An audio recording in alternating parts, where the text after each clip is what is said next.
See. Hook, first 20 seconds. The moment her shadow swallowed my cabin, I knew I was dead. The Dragon Queen, 20 tons of armored fury, landed with a quake that nearly knocked the air from my lungs. Her molten gold eyes locked onto me, and her voice rumbled like grinding mountains. Give me my daughters, human or burn. Little did she know, I wasn't the same man I used to be. And I don't back down, not anymore. Intro call to action, next 15 to 20 seconds. If you've ever had to stand your ground against someone bigger, louder, or just plain cruel, hit that like button.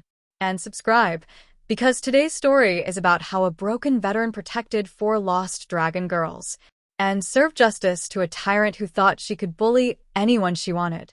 Now, let's begin. Full narrative expansion, main script, 1. Setup, who I was before all this. My name's Cole, 33 years old, retired Army medic, and at the time a man trying and failing to outrun his trauma. After the war, I moved deep into the northern wastes, cold forests, long winters, no neighbors. Silence was supposed to heal me. It didn't. Most nights, I barely slept. When I did, nightmares dragged me back into the sand, the smoke, the screaming. So I built a cabin, chopped wood, hunted for food, and tried not to think. But everything changed the night I found them. 2. How I met the 4 dragon girls. I was out tracking elk when I heard it, a sound like glass chiming in a storm. Crying. High-pitched, panicked, not human. I pushed through the thicket and froze. There, curled together like trembling kittens, were 4 tiny dragonlings. Emerald scales, glowing eyes, wings too small for flight, no bigger than Labrador puppies. They flinched when they saw me, pressed themselves into the dirt, shaking. And as I stepped closer, I saw something that broke me. Chains. Shattered, but still clinging to their wings. They weren't just lost. They'd escaped something. I crouched low, voice soft. Hey, I'm not here to hurt you. One peeked up. A little red-scaled one, with a chipped horn. She whispered, actually whispered, human safe. And man, I don't know why, but something inside me cracked open. Maybe because I knew that feeling. Being small, being hunted, being helpless and hoping anyone would care. I nodded. Yeah. You're safe with me. They followed me home that night. 4 orphaned dragon girls.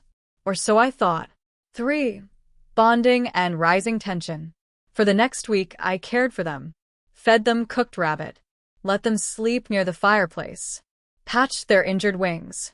And, God help me, they started calling me things like warm human, soft protector, our Cole. They'd curl around my boots or tug on my jacket whenever thunder shook the cabin. And slowly, those old nightmares quieted. But something else grew louder. Fear. Because every day, the forest got quieter. Birds vanished. Deer fled. Even the wind seemed to hold its breath. Something big was searching. And then I saw the tracks. Massive, gouged 3-toed prints that scorched the earth. The girls saw them too. Their eyes widened in horror. Little Selka, blue scales, the shy one whimpered. Mother close. I froze. Your mother? You're not orphans. The red one lowered her head. Mother cruel. Hurt us. We ran. And suddenly, everything made sense. The broken chains. The nightmares they screamed through. The way they flinched at sudden sounds. Their mother wasn't looking for them, because she missed them. She wanted to punish them. 4. The antagonist, the Dragon Queen. 2 days later, she arrived. I felt her before I saw her. A pressure. A heat that rolled across the woods like a breath from hell. Birds fled in every direction. The girls dove under my coat, shaking.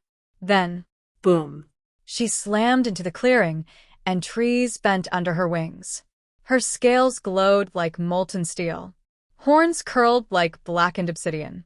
Her eyes, cold, tyrannical, locked onto me as if I were an insect in her path.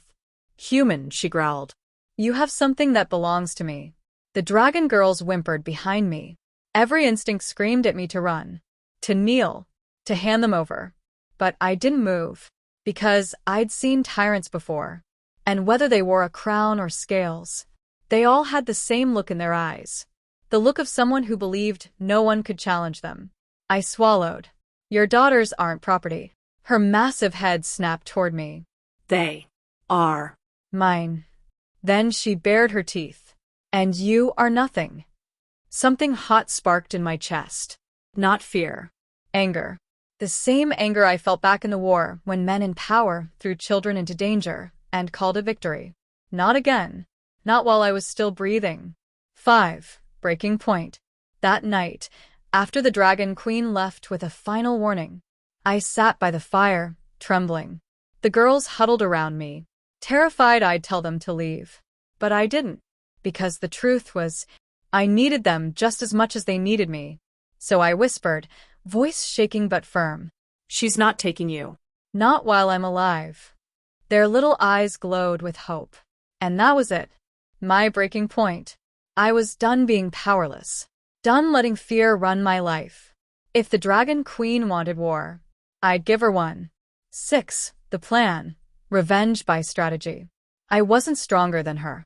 Wasn't a mage. Wasn't a warrior. But I was a veteran. A tactician. And humans fight dirty. So I prepared the forest. Dug spike pits under fresh snow. Hung jars of powdered frost vine. Explodes in freezing fog. Set up tripwire-triggered flare traps. Reinforced the cabin with metal braces.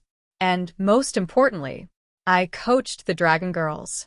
They weren't weapons, but they could fly just barely and breathe small puffs of elemental breath. They trained like their lives depended on it. Because they did. 7. The queen returns. Conflict explodes. 3 days later, the ground shook again. The Dragon Queen descended on my cabin with a roar that made my bones vibrate. Last chance, human. Give them to me, or die screaming. I stepped outside, heart pounding so hard it hurt. No, I said. A single word. Steady. Sharp. Her pupils narrowed. So be it. She lunged. 8. Revenge execution. Cinematic action. Everything happened fast. I dove aside, rolling as her claws tore a trench through the earth. She reared back, and that's when her front foot slammed into the first pit. She roared as iron spikes puncture her scales. I sprinted, pulling a rope.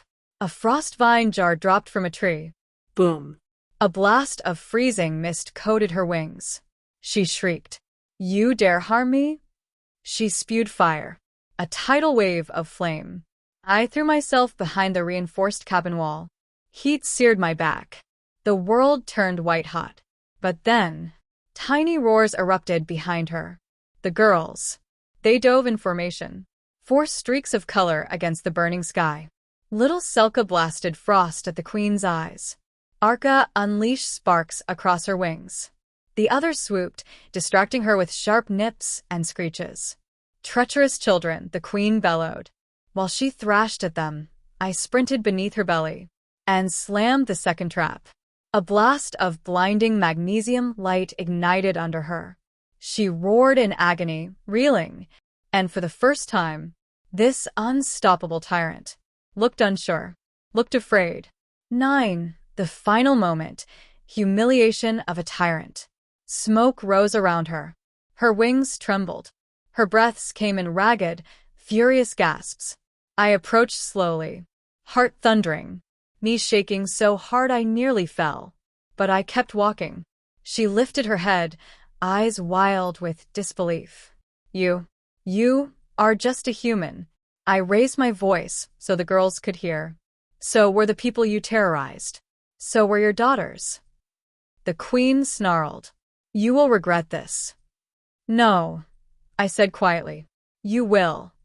With her wings frozen and her vision damaged, she couldn't fly, couldn't strike, could only stumble backward, straight into the ravine behind the cabin. Her roar echoed for miles, before fading into silence. She wasn't dead. Dragons don't die that easily. But she was humiliated, defeated, and forced to crawl away, broken and beaten. The forest was quiet again. Then 4 tiny dragon girls tackled me in one giant hug, squeaking, "Cole's strongest. Cole, protect us. Our human." And for the first time in years, my hands didn't shake. Climactic payoff, 1 to 2 minutes. The Dragon Queen, this unstoppable force of dominance and cruelty, had been beaten by a man she thought was beneath her. And that look in her eyes, when she realized she'd lost to someone she underestimated, that was the revenge. That was the justice. That was the moment I finally felt like I wasn't running from my past anymore. I'd stood my ground, protected the innocent, and proved that even the smallest spark of defiance can burn down a tyrant's pride. Reflective wrap-up, 20 seconds. Sometimes the greatest battles aren't about strength. They're about choosing to protect something precious and refusing to back down, even when you're terrified. Justice isn't always loud. Sometimes it's just a quiet human, standing between evil and the vulnerable. Outro CTA, 20 seconds. If this story gave you chills, smash that like button. And tell me in the comments, what's the most satisfying moment of justice you've ever seen? And, of course, subscribe for more epic revenge stories just like this. Thanks for listening. Until next time, stay strong.